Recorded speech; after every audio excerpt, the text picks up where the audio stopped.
నమస్తే సార్. నమస్తే అండి. మన 'కోర్టు' మూవీ ప్రీ రిలీజ్ ఈవెంట్‌లో నాని గారు ఒక మాట అన్నారు. ఏంటంటే సినిమా 14థ్‌కి రిలీజ్ అవుతుంది కదా! సో, మీరు చూడండి. మీకు నచ్చకుంటే నేను నెక్స్ట్ సినిమా తీయబోయేది హిట్ 3 కదా! అది చూడకండి అని చెప్పేసి స్టేట్మెంట్ ఇచ్చారు. సో, అది కాన్ఫిడెన్సా? ఓవర్ కాన్ఫిడెంట్ అనొచ్చా? అది ఏదేమైనా కానీ 'కోర్టు' ట్రైలర్ మాత్రం చాలా అద్భుతంగా ఉందండి. ఓకే. ఎందుకంటే పోక్సో కేస్ గురించి జనాలకి తెలియాలి, అవగాహన కలగాలి. ఆ అవగాహన పోక్సో కేస్ మీద ఎంతమంది ఇబ్బందులు పడుతున్నారు తెలియకుండా పెట్టిన కేసు. ఓకే. ఇంకా చెప్పాలంటే జానీ మాస్టర్‌కి లింక్ చేసే విధంగా ఉంది ఈ కేసు. ఓకే. చూసారా? జానీ మాస్టర్ మీద కూడా పోక్సో కేసే పెట్టారు కదా! అవును. ఆ అమ్మాయి మైనర్ బాలిక కాకపోయినా మైనర్ బాలిక అని చెప్పి స్టేషన్‌లో కేసులు పెట్టించారు. సేమ్ జానీ మాస్టర్ విషయంలోనే అలాగే జరిగిందిగా. అదే లైన్‌ని తీసుకొని ఈ సినిమా రూపొందించారు. అంటే జానీ మాస్టర్ స్టోరీ అని అనట్లా నేను. ఓకే. సమాజంలో పోక్సో కేసు వల్ల ఎంత ఇబ్బంది. ఇప్పుడు అబ్బాయి పాపం భార్గవ్ అవును. 14 యావజ్జీవ కారాగార శిక్ష. అవును. ఆ అమ్మాయి కూడా మైనర్ కాదంట. మైనర్ అని చూపించారు. ఓకే. సో, ఇవన్నీ వరుస పెట్టి జరుగుతుండేసరికి ఒక సినిమా రూపంలో వీళ్ళు తీయడం స్టార్ట్ చేశారు. ఆ ట్రైలర్ అంత అద్భుతంగా ఉంది. ఓకే. దాంట్లో మళ్ళీ వెటరన్ యాక్టర్ మన శివాజీ గారు బ్యాక్ రావడం, అవును.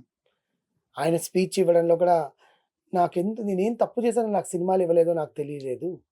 నాని నువ్వే మళ్ళీ నాకు లైఫ్ ఇచ్చావు. మళ్ళీ సెకండ్ ఇన్నింగ్స్ ఇచ్చావు. ఎమోషనల్‌గా మాట్లాడారు. ఎమోషనల్‌గా మాట్లాడారు. సో, ఆ పిల్లలు ఇద్దరు ఎంత బాగా చేశారో. ఆ అమ్మాయి కూడా అద్భుతంగా చేసింది. ట్రైలర్‌లో వాళ్ళ అమ్మ, నాన్న వెళ్లి వాళ్ళ కాళ్ళు పట్టుకోవడము, ఏ తప్పు లేకపోయినా మా అబ్బాయి మీద ఎందుకేశారండి ఇది అనడము. ఆ అమ్మాయి అసలు ట్రైలర్ ఇంకా విచ్చలవిడిగా అద్భుతంగా ఉంది అసలు ట్రైలర్. నాని దీనికి ప్రొడ్యూసర్ యాక్చువల్లీ. అవును. నాని ప్రొడక్షన్ హౌస్ నుంచి వస్తున్న cinema.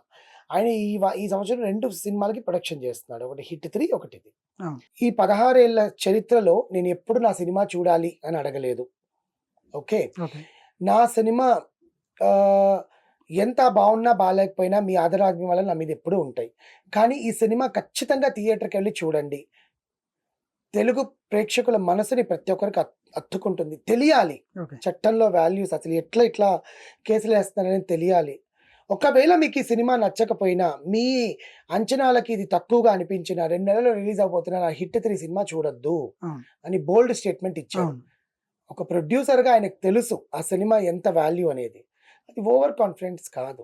He has given a bold statement. Okay. Okay. ఎందుకంటే అంత అత్యద్భుతంగా తెరకెక్కించారు. ట్రైలర్‌లో తెలిసిపోతోంది. సినిమాలో వాడు ఏమైతే చూపించాలనుకున్నాడో ఆ ట్రైలర్‌లో చూపించేశాడు. కానీ ఎలా? ఎవరు? అసలు ఏంటి కథ? వాడి జీవితం ఏమైంది? జైలుకెళ్ళాడా? ఇక్కడే ఉన్నాడా? పోక్సో అనేది ఎవరి మీద పడితే వాళ్ళ మీద పెట్టేస్తున్నారన్న ఒక కథనం ప్రకారం తీసుకున్నారని అనిపిస్తుంది ట్రైలర్ చూసినప్పుడు. ఓకే. థియేటర్‌లో సినిమా చూసినప్పుడు తెలుస్తుంది అసలు ఏంటి? ఎలా ఉండబోతుందని. కానీ నాని ప్రొడక్షన్‌లో ఆయన అనేది ఫస్ట్ సినిమా అవును. తీశాడు. అత్యద్భుతంగా తీశాడు. అవును. తర్వాత హిట్ సీరీస్ మొదలెట్టాడు. అవి కూడా బాగున్నాయి అవును. 2. ఇప్పుడు హిట్ 3 ఆయనంతట ఆయన నటిస్తూ ప్రొడ్యూసర్‌గా అవును. ఉంటున్నాడు. ఇప్పుడు ఒక చిన్న సినిమాని మన ప్రియదర్శిని పెట్టుకొని చేసిన సినిమా కోర్టు. 'కోర్ట్'. అంటే ఒక కోర్టు పోలీస్ స్టేషన్‌లో మనం చూసినప్పుడు ఒక ఇద్దరు లాయర్లు స్టేట్ వర్సెస్ నోబడీ. ఓకే. అంటే ఎంటైర్ స్టేట్ పోక్సో పెట్టమంటుంటే ఎవ్వరు ఎందుకు పెట్టమంటున్నారు అని అడిగేవారు ఎవ్వరు లేరు. అది ఓకే. స్టేట్ వర్సెస్ నోబడీ అని చూపించారు వాడు. సో, దాని గురించి ఆ సినిమా 'కోర్ట్' రిలీజ్ అవబోతోంది 14th మార్చ్. అవును. హోలీ పండగ కారణంగా ఖచ్చితంగా అందరు థియేటర్‌లో చూడండి. ఆ సాంగ్ ఒకటి రిలీజ్ అయింది. చాలా అద్భుతంగా ఉంది సాంగ్. నిన్న స్టేజ్ మీద సుమ గారు కూడా ఆ సాంగ్‌కి డాన్స్ చేశారు. నాగశ్విన్ గారు అవును. అండ్ మొత్తం ఎవరైతే గెస్ట్‌గా వచ్చారు. నానికి క్లోజ్ ఉండారో వాళ్ళందరినీ పిలిచాడు అవును. నాని.